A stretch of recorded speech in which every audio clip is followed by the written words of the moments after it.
Alô, meu amigo Jesus, estamos conversando mais um quadro A Voz da Cidadania aqui na TV Web Cidade. Hoje um momento de muita glória, muito especial, porque estamos contando com a participação desta grande defensora pública, doutora Felícia Fiuza, que vai falar sobre deficiência, idosos, situações de abandono, pessoas em situação de rua, a questão do LGBTQIA+, os indígenas e os quilombolas. Eu vou mandar meu abraço aqui, meu alô, a doutora Felícia. Boa tarde, doutora Felícia. Boa tarde a todos, boa tarde, Franklin.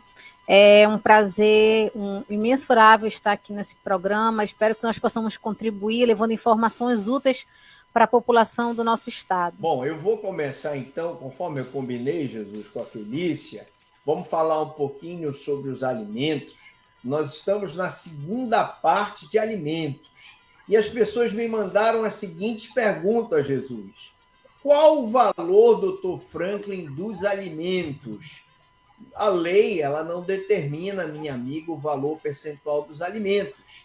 Eles devem ser fixados na proporção das necessidades do reclamante, como eu falei no programa passado, o alimentado, e dos recursos da pessoa obrigada a pagar os alimentos, que é o alimentante. Então, você que teve um relacionamento amoroso, tem um filho, você não pode cobrar um valor acima da capacidade do alimentante, e poderão ser fixados tomando por base o salário mínimo. Por exemplo, 1/3 do salário mínimo, 2/3 do salário mínimo.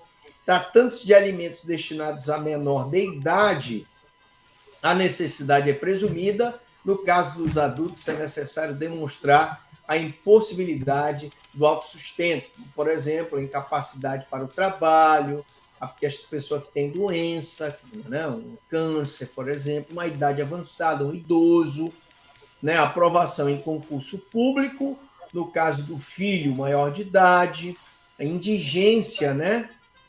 Tanto o pai como a mãe devem colaborar com o sustento da família, a obrigação de prestar alimentos finda com a determinação do juiz. É o juiz que diz, olha, você não precisa mais, e a pessoa que já completou a idade, o homem pode entrar com a exoneração de pensão alimentícia em relação àquele filho que já completou a maioridade ou então já está com atividade remunerada. Outra pergunta que me fizeram é onde procurar, doutor Franklin, ajuda para requerer os alimentos? E aí nós vamos poder depois dar oportunidade para a doutora Felícia responder, mas se você não tiver condições econômicas, pode procurar a Defensoria Pública. Não possuindo se você tiver condições de pagar um advogado, você vai pagar um advogado particular. E não possuindo recursos, você pode procurar a Defensoria Pública do Estado ou um dos escritórios de prática jurídica de todas as faculdades de direito. Aí no sul do Pará deve ter várias faculdades, você pode procurar também o núcleo de prática jurídica. Na cidade onde não existir defensoria, você pode procurar a promotoria de justiça. Quais, doutor Franklin, são os documentos necessários para requerer esses alimentos? Leve, meu amigo, minha amiga, a certidão de nascimento das crianças ou adolescentes, seus documentos pessoais. Quais são? Carteira de certidão de nascimento, carteira de RG, né? Casamento, comprovante de residência, SIC, CPF, carteira de trabalho, com o nome do pai, local onde mora e seu local de trabalho. As últimas perguntas são: doutor Franklin, o desemprego justifica o não pagamento de alimentos? No caso, meu amigo, minha amiga, telespectadora aí da TV Web Cidade, no caso de filhos menores ou inválidos, não. O desemprego ou o trabalho informal não são motivos para que o pai ou a mãe deixe de pagar alimentos para o filho. Doutor, o desemprego justifica a redução do valor da pensão? Em princípio, sim. Se você está desempregado, você pode reduzir o valor dos alimentos. Pode sim justificar, desde que signifique efetiva redução da capacidade econômica de quem paga. A mulher pode pedir alimentos na gravidez? Sim. Nós vimos, como nós falamos no programa de investigação de paternidade, que você, mulher, deve apresentar a prova da gravidez no exame laboratorial ultrassonografia e vai, então, pedir a pensão alimentícia. E, claro, você tem que provar a relação afetiva, por exemplo, fotos, bilhetes, cartões. Você tem que provar que você já deu entrada na investigação de paternidade, comprovante de pagamentos, carnês e cartões de crédito. Você está comprando já um enxoval da criança ou indicar testemunhas. Tá certo? Eu agora vou, com grande honra, passar a essa defensora, que é um exemplo de atuação no estado do Pará, uma amiga pessoal nossa, pelo grande trabalho que merece destaque. Agora, a voz da cidadania, a doutora Felícia, é sua. Pode falar. Boa tarde, doutora Felícia. Obrigada, boa tarde. Tudo bem? Boa tarde, mais Seja uma vez. bem-vinda. Tudo bom? Mais uma vez, queremos dizer que Deus tem cuidado desse homem que cuida de pessoas. E esse é um testemunho em loco, há mais de 30 anos que a conheço. Eu queria que a doutora, antes de entrar, né, no de fato e de direito, falasse um pouquinho quem é a doutora, né?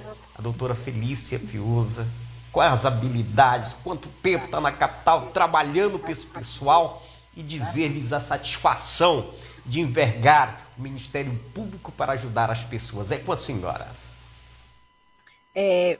Eu gostaria primeiro de esclarecer que eu não sou da promotoria, não sou do Ministério Público, eu sou da instituição Defensoria Pública do Estado.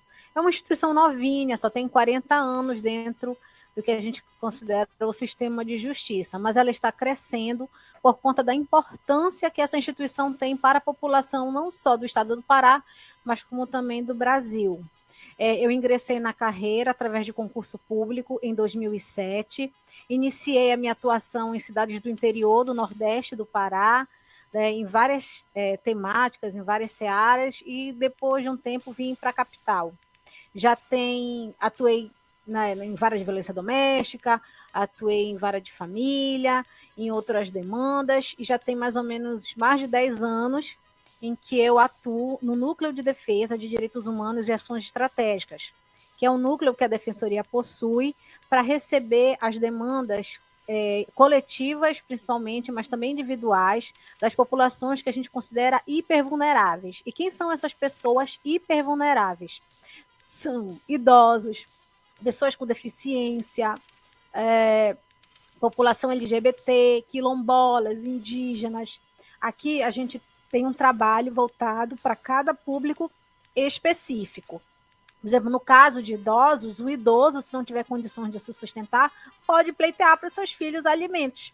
Assim como os pais têm obrigação de ajudar no sustento dos filhos, os filhos, durante a velhice, têm a obrigação de ajudar no sustento dos pais, né? Obviamente que a gente gostaria que o mundo fosse diferente, que as pessoas não fossem obrigadas pela justiça a fazer isso, que isso fosse feito de boa vontade e com amor, né? Já que um dos mandamentos até de Deus é honrar a pai e mãe. Mas, enfim, vamos deixar isso para essa história para outro momento. O Núcleo de Direitos Humanos, ele tem sede na capital de Belém, né, em Belém, só que nós também atuamos no interior. Nós visitamos comunidades quilombolas, visitamos comunidades indígenas, para levar um pouco de cidadania, né, para essas populações. Mas, caso a pessoa queira um atendimento nosso, o defensor que é vinculado à Defensoria do Interior, ele vai fazer esse atendimento. Nós só damos o respaldo, nós só passamos o know-how para que aquele defensor possa acolher aquela pessoa, né, de forma adequada. Infelizmente, como eu falei, a Defensoria ainda é uma instituição em expansão, nós ainda não temos defensores em todos os municípios do estado do Pará, mas eu sei que sempre vai ter uma defensoriazinha perto da sua cidade. Se você não mora num município maior, num município sede lá, vá no seu município, num município próximo, que com certeza você vai encontrar uma defensoria que vai poder lhe ajudar, lhe amparar. O nosso trabalho ele é voltado não só para as questões processuais, como a gente também tenta viabilizar extrajudicialmente as demandas que são de interesse, né, da população. recentemente nós tivemos uma mudança legislativa, por exemplo, em relação a idosos e pessoas com deficiência. A Defensoria hoje possui uma atribuição de poder ingressar com medidas protetivas em favor de idosos ou de pessoas com deficiência que estejam em alto grau de violência, de vulnerabilidade. Coisa que se faz muito parecido com a Lei Maria da Penha, por exemplo, que o Dr. Franklin tem bastante expertise nisso e tem muito conhecimento sobre esse assunto. Então, basicamente é isso. A Defensoria Pública ela faz os seus atendimentos por um agendamento prévio, justamente para poder explicar para a pessoa quais são esses documentos, os documentos que a pessoa tem que levar no primeiro atendimento, mas se houver uma necessidade de urgência, a pessoa também pode se dirigir, né, diretamente às defensorias da capital ou dos seus municípios para que possa fazer esse atendimento. Pelas informações, doutora Felícia, é muito louvável essa sua expressão. Aconselho, a defensoria está ali. A litígio, a defensoria está ali. Né? Esse caminho é o passo que o cidadão precisa para resolver as suas demandas. Muito louvável, doutor Frank. Doutora Felícia, é um privilégio muito grande que nós temos de trazer essa informação para os nossos telespectadores e eu gostaria de deixar os dois à vontade para deixar aí as suas considerações finais. Eu queria deixar a doutora Felícia, primeiro agradecer a participação da doutora Felícia. Quero dizer que eu sou suspeito para falar dessa minha amiga, mas ela é uma defensora que realmente faz um trabalho fantástico. E é pouco o espaço na televisão para a gente falar de todo o trabalho que ela tem.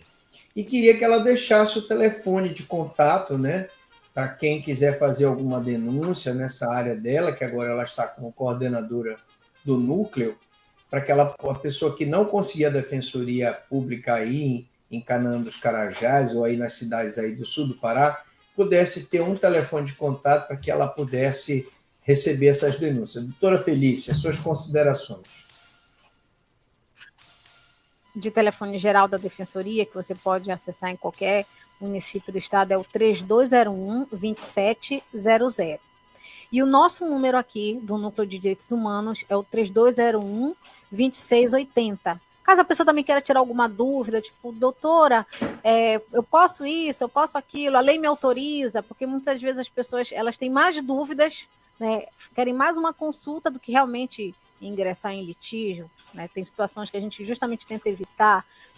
Nós temos uma equipe multidisciplinar, uma equipe de vários profissionais, como psicólogo, pedagogo, assistente social, que contribui para que a gente não leve uma situação da sociedade para o Poder Judiciário, justamente para não traumatizar e também para que a gente possa resolver os problemas buscando sempre a paz social.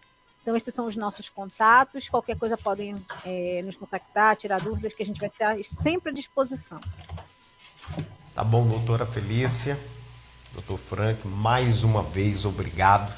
Que tenhamos um dia por excelência e que o Papai do Céu possa iluminar os nossos caminhos.